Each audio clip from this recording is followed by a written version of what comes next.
Hi, Caitlin. Thanks for joining me. I was hoping you could briefly explain the concept of comprehensive two-dimensional gas chromatography, otherwise known as GC-GC, and its advantages over traditional one-dimensional GC.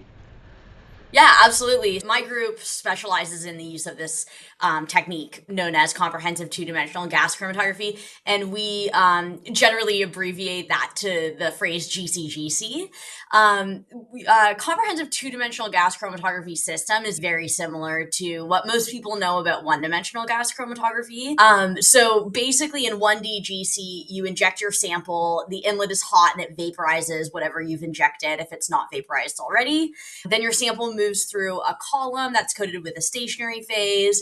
And depending on the analyte's affinity for that stationary phase, your sample is going to separate from the analytes in your sample will separate from one another and ideally arrive at your detector one by one, single file, putting their hand up and the detector identifies who they are, right? So in comprehensive two-dimensional gas chromatography, what we're really trying to do is increase the ability to have a higher separation capacity. So thinking about those analytes trying to arrive at the end of the column one by one, when you deal with a sample that's really complicated, that might have hundreds or even thousands of compounds in it, that separation process is really challenging. And so when we use comprehensive 2D GC, what we do is we collect what's coming out of the primary column, which is the exact same as the column that you'd see in 1DGC. So you're collecting for short periods of time. It's usually a few seconds. So you collect for a few seconds and then you use like a fast injection onto a secondary column. And that secondary column is a little bit shorter and has a different stationary phase on it. And that allows a small plug basically to be separated on a different retention mechanism. And so by doing that, you vastly increase the amount of capacity that you have to separate these analytes because you're separating them first on the primary column and then doing like a secondary fast separation on the secondary column. One thing I really enjoyed about your LCGC column that we're discussing today was that the article really focused on new users. Yeah. So it was a great introduction for me, not being super familiar with this topic. Speaking of which, I was hoping you could talk about some of those common challenges that new users face developing GC/GC methods and how you address some of those general challenges within the article you wrote.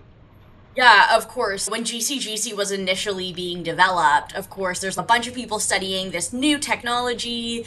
And so they're studying every aspect of it. And there's a really common figure that has been thrown around in the GCGC community for a long time that we like friendly refer to as the spaghetti diagram because it shows the interplay of every single component of a GCGC system.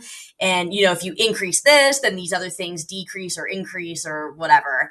And so I think this spaghetti diagram for a really long time really intimidated people. And it made it challenging for people, I think, to see beyond. I mean, if you did the same thing for a 1DGC system, you could make it look really complicated too. And so I think it was really hard for people to approach method development in a way that was straightforward. And now we're really at the point where the hardware that's being used for GCGC systems has been studied a lot, and we know optimal operation limits, right? So you're going to do the best if you have this ratio of this to this, or if you're within this maximum and minimum bound. And it comes with a lot of recommendations these days that didn't exist before when people were really studying all the ways to develop a method in the first place.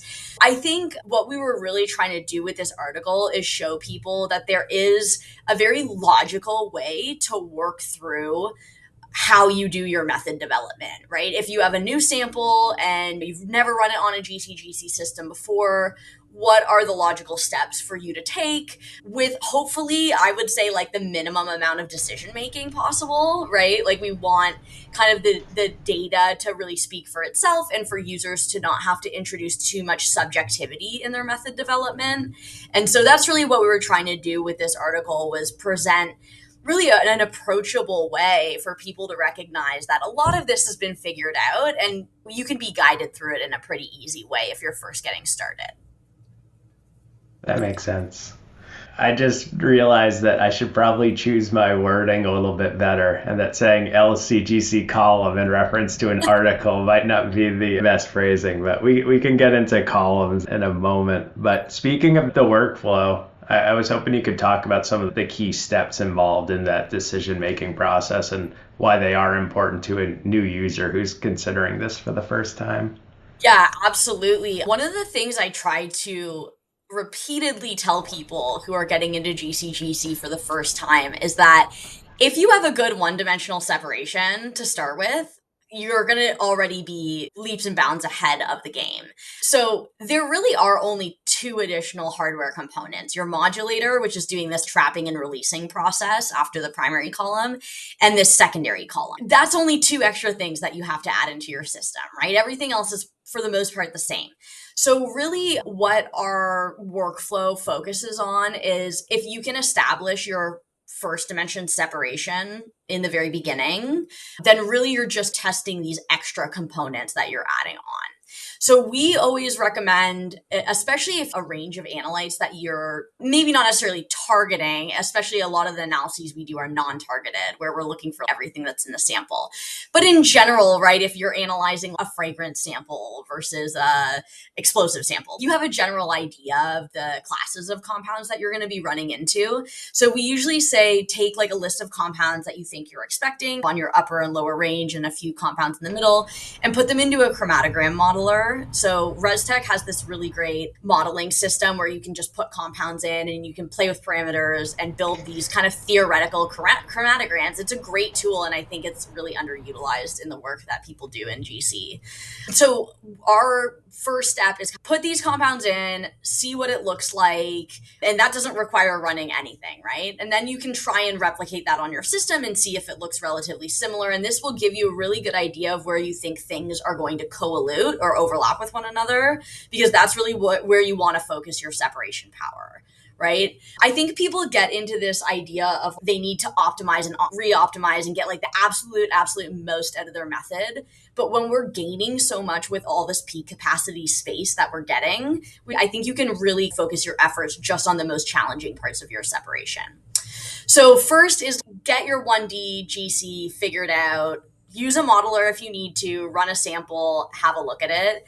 And then you start optimizing your GC-GC parameters. So the first thing that we really focus on is what I like to call defining the box, which is defining like a square or rectangle that is your separation space. So if you think about that in relation to a one-dimensional analysis, that's the start time and how long you're going to hold the oven at the beginning before you start ramping the oven in your GC run. The end time and how long you're going to hold the ramp at the end of the run, right? That defines like the sides of your box. And then your modulation period, which is defining the upper and lower bound of the box. So a long modulation collects for a longer period of time, and a short modulation period collects for a shorter amount of time. So you're defining like the space within where all your analytes are going to fit. And that to me is the most important thing, right? Making sure all your analytes kind of fit within this space. Beyond that is what I like to call fine tuning your method. So making sure you've got some really nice peak shape and you're paying attention to places where you have some tricky things that are really close to one another. So there we start working with individual modulator parameters. There's, for example, in thermal modulators, there's a couple of settings called hot pulse time and secondary oven offset.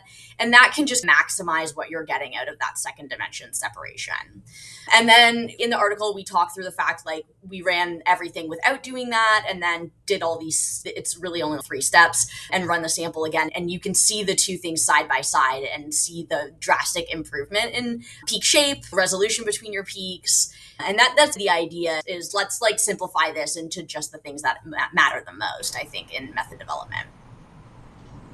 Yeah, I could see how it would be super useful to anyone just starting off. Yeah. I was hoping you could talk a little bit about how you would go about choosing the appropriate column combination and what would be the factors that would influence that decision. Sure. I'll start by saying that I personally think for the majority of non-targeted applications there is not one right column combination. So you have two different columns in GC. Your primary column is typically what you're going to use with your 1D GC run. So if you are running fragrance samples and there's a particular column that you like to use, that's probably what you should be using in the first dimension. So don't try to reinvent the wheel there, I would say. Then you're typically trying to choose something in the second dimension that is orthogonal to the first dimension. If you're using a really non-polar column in the first dimension, you probably want to use something polar in the second dimension. But one of the things that I talk about a lot, especially with my students, is polarity is not, it's not like polar or non-polar, right? It's really a scale of polarity. And so you have polar columns that are a little bit more non-polar than others and things like that. So really, I think at that point, you're trying to really fine tune. If you've got analytes that you just really can't separate based on changing hardware parameters like flow rates or oven ramps and things like that, that's when you really need to start thinking a little bit more critically about that stationary phase that you're using. Yeah, that is all to say it depends, the answer that we all love to give. But there's a ton of literature out there that you can use. There's things like the 1D modelers that can be really helpful. And I think also talking to people at companies who are developing columns, typically if there's a challenging separation that you're using, chat with them and they'll give you some recommendations. When you buy a standard system, you're typically going to get what we would call a 517 combination. So pretty non-polar in the first dimension and polar in the second dimension. You can flip that if you've got a lot of really like non-polar stuff in your sample and you want to reverse it, you can do that. It just depends what your sample is and how you want to see the analytes spreading out in this space. You mentioned fragrances. I was hoping you could talk a little bit about some of the other real world applications that you're most excited about for where GCGC could be most applicable.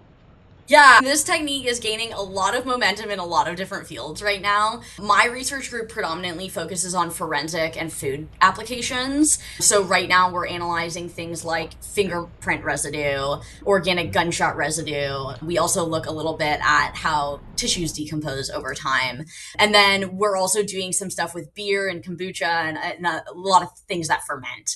In terms of the real world and where we're going to see this become part of routine analysis, one day there's a lot of different areas. It's really become a staple for petroleum analysis. There recently has been a big effort towards an ASTM method with GCGC looking at jet fuel analysis or aviation fuels. So we're starting to see this on the environmental side of things. You have applications of GCGC looking at like source apportionment for pollution, things like that, wildfire analysis. There's a ton of really cool applications where GCGC is helping real people in the real world. And I think we're going to start seeing even more of that in future years because, like this article really highlights, this technique is starting to become known pretty well. And so it's really at a point where we can start handing this over to people who are going to really benefit from it with decent, solid recommendations on how to use it appropriately.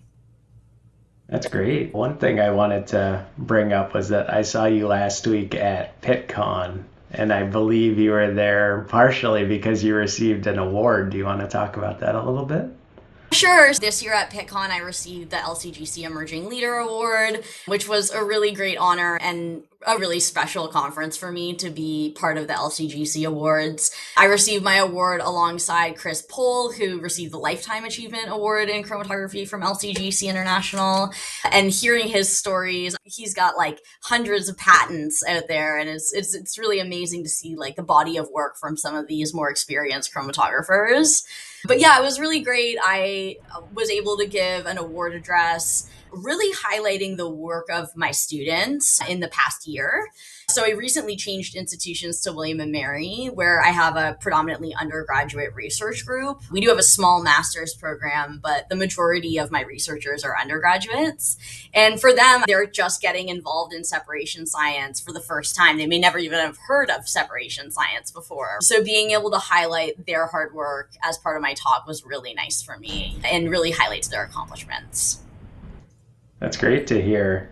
When I reached out to Isaiah, who's a colleague of yours. Yeah. He said that he was very happy to be on the interview series, but he mentioned that you were really the person to talk to in terms of separation science. So it's very cool to see you involved with so many exciting projects. Is there anything going on that you'd like to talk about? Any work you're particularly excited about that's in progress right now? I'm always really excited about our forensic research because I think there's just not a lot of people doing chromatographic research in the forensic space. Forensic science is a really interesting area to be involved in research in because from the forensic practitioner's perspective, what they want is a technique which is tried and true, gold standard, conventional. And in research, those aren't really the things that we look for, right? We look for new and exciting, novel. And so sometimes it's really interesting because we approach problems from a more fundamental separation science perspective. But the goal for us is to help people implement this in the future in routine analysis. And so we really have to be mindful to actually communicate with practitioners and see what are their main challenges, what are the things that they're struggling with, and how can we make the research move in a direction that actually supports them. So that's like an interesting research space to work in. I'm really excited about a lot of the work that we're doing with organic gunshot residue analysis right now. That's a kind of an interesting problem that's going on in forensic science because a lot of the ammunition that's used these days are heavy metal free, lead free, and don't necessarily have the characteristic EDS signature that you see under a microscope. So when practitioners actually look at gunshot residue samples, they're looking for these particles that contain lead, barium, and antimony. But a lot of this ammunition that's coming out, that's used regularly, even in the military and with police, doesn't have that characteristic signature. And so if you're trying to identify gunshot residue on a sample, you really need some other corroborating chemical support to say whether or not it's possible that a firearm could have been discharged in an area. So we're looking at using GCGC on the organic component of gunshot residue and trying to separate analytes that are coming from a firearm discharge event that we can see on GCGC. So that's been a lot super of fun. cool. And we're also getting into like the microscope lab because we're trying to do it alongside the scanning electron microscope data. And that's like a different world that we're not used to, but it's a lot of fun to use some of those high powered microscopes. Well, I super appreciate your answer. I know that anything that is in progress is always a little tricky to talk about, but Yeah, but yeah, it is what it is. I really appreciate you coming by the booth last week to visit me at the Organimation table, and congratulations on the award, and thanks for the time today. I thank appreciate you. I it. appreciate it. Thanks, Kate. You're welcome.